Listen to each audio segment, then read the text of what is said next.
Hello friends, स्वागत है आप सभी को मेरे चैनल पे। तो आज की हमारी कहानी का नाम है बीमारी। कहानी अच्छी लगे तो वीडियो को लाइक, सब्सक्राइब और शेयर ज़रूर करिएगा। अब कहानी को शुरू करते हैं। मैं आजकल बहुत परेशानी में हूँ, क्योंकि कहते हैं जैसे बल और सुंदरता का कोई विकल्प नहीं होता है, वैसे ही मुझे भूलने की बीमारी का भी कोई विकल्प नज़र नहीं आता। वैसे तो भूलने की बीमारी पहले ज़्यादातर उम्रदराज लोगों में ही होती थी, खासकर उन सासू माँओं में ज़्यादा होती थी जो अपनी दबंग बाहों से लोहा नहीं ले पाती थी, तो हथियार के रूप में अपनी बीमारी का ही प्रयोग करती थी।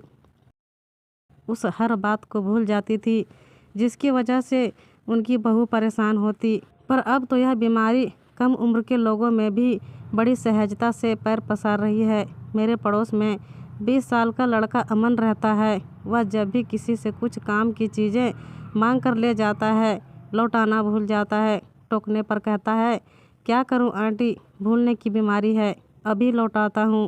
पर लौटाता कभी नहीं है, फिर से भूल जाता है। वैसे इस बीमारी से मेरे ताल्लुकात बरसों पुराने हैं। जब मैं छोटी थी, मेरे घर के बगल में विवेक अंकल रहते थे। उनके 90 वर्षीय पिताजी उनके 4 दीवारी विहीन घर के सामने बैठे आने जाने वाले से उनका नाम और पता पूछते रहते। जब भी मैं स्कूल जाने के लिए उनके घर के सामने से निकलती, हर रोज़ मुझे बुलाकर मेरा नाम, पापा का नाम और पता पूछते। जब मैं स्कूल से लौटती तब तक वह सब भूल जाते और फिर से वही सब प्रश्न पूछते। अक्सर मैं उनके सवालों से बचने के लिए लंबे रास्ते से अपने घर जाती। वे मेरा नाम पूछते पूछते स्वर्गवासी हो गए, पर उन्हें मेरा नाम याद नहीं हुआ। मेरे पापा के एक दोस्त थे आलोक अंकल, जिन्हें भूलने की बीमारी थी। अक्सर वह अपनी कोई महत्वपूर्ण चीज़ें कहीं रखकर भूल जाते और जब तक उन्हें याद आता बौखलाहट में यहाँ वहाँ ढूंढते हुए आसपास की सारी चीज़ें उलट पुलट कर रख देते। एक दिन वे अपनी सैलरी लेकर घर आए और पत्नी के हाथों में थमाकर भूल गए। मेरे यहाँ आए तो उन्हें याद आया कि पापा से कुछ पैसे उधार लिए थे, उसे लौटाना है। उन्होंने जेब में रुपये निकालने के लिए हाथ डाला, वे नहीं थे। घबराकर दूसरी जेब में हाथ डाला तो पैसे वहाँ भी नहीं मिले। उन्होंने जल्दी जल्दी अपनी सारी जेबें टटोल कर देख ली, पैसे नहीं मिले। तो उन्होंने सोफ़ा के कवर, कुशन सब टटोल डाले। पापा पूछते रहे कि क्या हो गया, क्या ढूंढ रहे हो, पर वे बदहवास से जवाब देने के बदले बगल में बैठे निखिल अंकल के जेब में ढूंढने लगे, फिर झुककर सोफ़ा के अंदर देखने लगे। तभी इत्तेफाक से उनकी पत्नी कल्याणी आंटी आ गईं। उन्हें देखते ही बोले, कल्याणी, बर्बाद हो गया, मेरी सारी सैलरी चली गई। वे आगे कुछ बोलते उसके पहले ही कल्याणी आंटी बोली, वह तो आप मुझे दे आए थे। फिर तो एक ज़ोरदार ठहाका गूंज उठा। पर उस दिन से पापा ने मम्मी को खास हिदायत दे दी थी कि कभी उनकी बगल वाले सोफ़ा पर ना बैठे। पता नहीं आलोक का कब क्या खो जाए और वह बगल वाले को भी टटोलने लगे। यह तो रही बचपन की बातें। जब बड़ी हुई, शादी हुई, तो ससुराल में तो एक से एक भुलक्कड़ मिले। मेरी सासू माँ को अपनी चाबी इतने संभाल कर रखती कि वे खुद ही भूल जाती कि उसे कहाँ रखी है। बिजली का बिल अक्सर जमा नहीं होता। सासू माँ को तब याद आता जब बिजली कट जाती। मैंने कहा, मुझ पर छोड़ दीजिए, मैं जमा करवा दूंगी। पर इतनी जल्दी वे अपना मालिकाना हक बहू को कैसे सौंपती। उन्होंने बिल जमा करने की जिम्मेदारी अपने बेटे यानी मेरे पतिदेव को सौंपी। जब मैंने उन्हें बताया कि आपके बेटे को तो आपसे भी ज़्यादा भूल जाने की बीमारी है, तो बिदक गई। मेरे बेटे से ज़्यादा होशियार बनने की कोशिश मत करो, घर के सारे काम तो वही देखता है, फिर बिजली का बिल क्यों नहीं समय पर जमा करेगा। जब पतिदेव ने बिजली का बिल जमा करने की जिम्मेदारी ली तो उस महीने बिजली काटने पर मैंने फ़ोन किया कि आसपास के सारे घरों में रोशनी है, सिर्फ हमारे घर में अंधेरा है। तो इन्होंने एक बिजली मिस्त्री को भेज दिया। जांच पड़ताल के बाद पता चला सब ठीक है, बस करंट नहीं आ रहा है।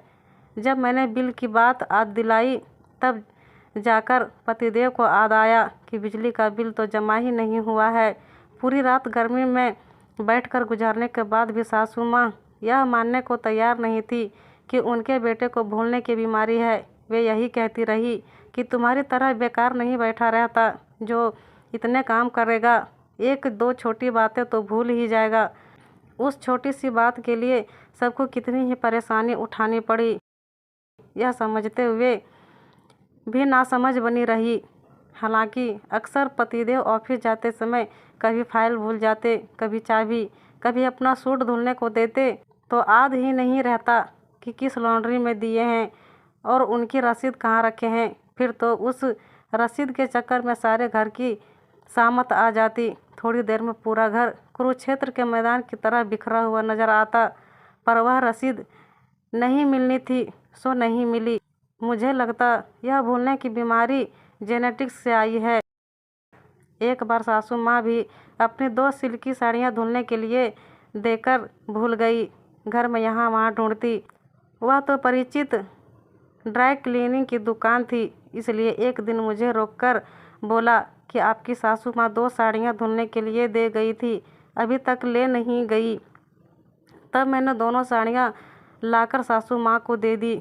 जब मेरी बड़ी ननद आई तो दोनों माँ बेटे की याददाश्त मजबूत करने के लिए बादाम खाने की सलाह देकर गई, पर उन दोनों को बादाम ही खाना याद नहीं रहता। दोनों हफ्ते में 1-2 दिन ही बादाम खा पाते। जब मैंने उन्हें याद दिलाती तो दोनों मुझे ही झटक देते, याद है, ज़्यादा तेज़ बनने की कोशिश मत करो। फिर बादाम देने की जिम्मेदारी उन्होंने घर की मेड सुशीला को सौंपी। इन दोनों की याददाश्त पर तो कोई फ़र्क नहीं पड़ा। हाँ, सुशीला की याददाश्त ज़रूर काफ़ी दुरुस्त हो गई।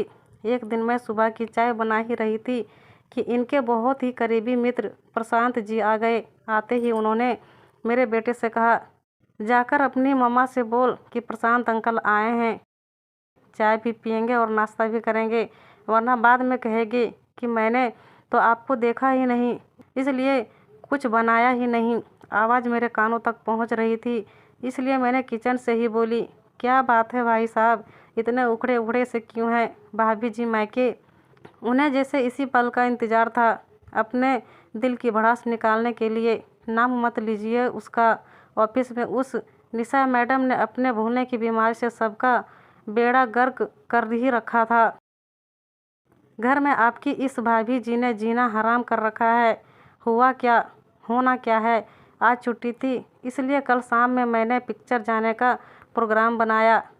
इवनिंग शो के 2 टिकट मंगवाकर सीमा को तैयार रहने के लिए फ़ोन कर दिया और निशा मैम से 1 घंटा पहले ऑफिस छोड़ने की परमिशन भी ले ली। ऑफिस से निकलते समय निशा मैम से बोलने गया तो बोली कि वे अपनी कार लेकर नहीं आई है, इसलिए मैं उन्हें रास्ते में उनके घर पर ड्रॉप कर दूं। जैसे ही मैं उनके घर के गेट पर पहुंचा, उन्हें अपना खाली पोर्टिको देखकर याद आ गया कि कार तो दूसरे दिन बनने के लिए देनी ही थी। आज तो वे कार लेकर ऑफिस गई थी। तब उन्होंने कहा कि मुझे ऑफिस तक छोड़ दो, ज़्यादा देर नहीं होगी। मैं मरता क्या ना करता, उन्हें वापस लेकर ऑफिस लौटा। वहां पहुंचकर उन्हें पता चला कि बैग में तो कार की चाबी है ही नहीं। बैग में तलाश करने के बाद मुझे थोड़ी देर रुकने के लिए बोलकर वे ऑफिस में हर उस स्थान पर चाबी ढूंढने लगी जहां चाबी के होने की संभावना थी। चाबी ना मिलनी थी, ना मिली। मैं हिम्मत जुटाकर बोला, मैम पिक्चर का टाइम हो चला, मैं इतनी मुसीबत में हूँ और तुम्हें पिक्चर की पड़ी है। मैडम को चाबी की पड़ी थी और मुझे अपने घर में होने वाले तांडव की।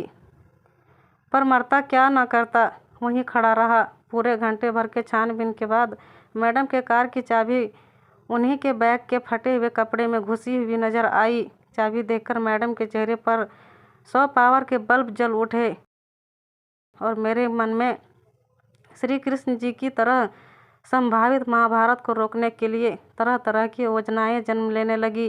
पिक्चर समाप्त होने के समय पर घर पहुंचा, दिल ही दिल में यह मानते हुए कि सीमा को भी मैडम वाली बीमारी लग जाए और वह भूल जाए कि आज मैंने उसे क्या वादा किया था, या ईश्वर की कृपा हो और उसके मायके से उसका भाई आ जाए। पर यह सब दिल को बहलाने वाली बात ही साबित हुई। मेरे पहुंचते ही उसने धड़ाम से दरवाज़ा बंद कर दिया। कितना ही समझाया कि रखो पूरा घर तमाम, बस दे दो केवल बाहर का एक कमरा। परवाह नहीं मानी। रात फर्श में गुजरी मच्छरों से लड़ते। सार्वजनिक शौचालय से फ्रेश होकर सीधा आपके दरवाजे पर आ बैठा हूँ। कहीं आप भी भूल गई कि बंदा बैठा है, सो संदेशा ही भिजवा दिया कि आपके चाय नाश्ता भूलने की संभावना समाप्त हो जाए। खैर, मैंने प्रशांत जी को नाश्ता करा, उनके घर का रुख किया। बड़ी मुश्किल से सीमा को समझाया बुझाया तो प्रशांत जी की गाड़ी पटरी पर आई।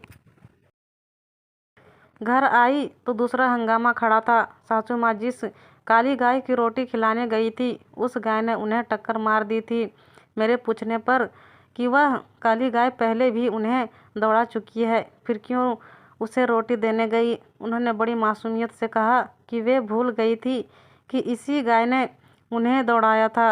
उनकी इस भूल से इस बार उनके पैर में फ्रैक्चर हो गया और उनके साथ साथ मेरी भी मुसीबत हो गई। 2 महीने बाद जाकर सब ठीक ठाक हुआ है। अब एक राज की बात बताऊं, इन दिनों मेरी चेतना का भी विस्तार होने लगा है। भूलने की बीमारी के फायदे समझ मुझ में भी बहुत कुछ भूल जाने की बीमारी पनपने लगी है।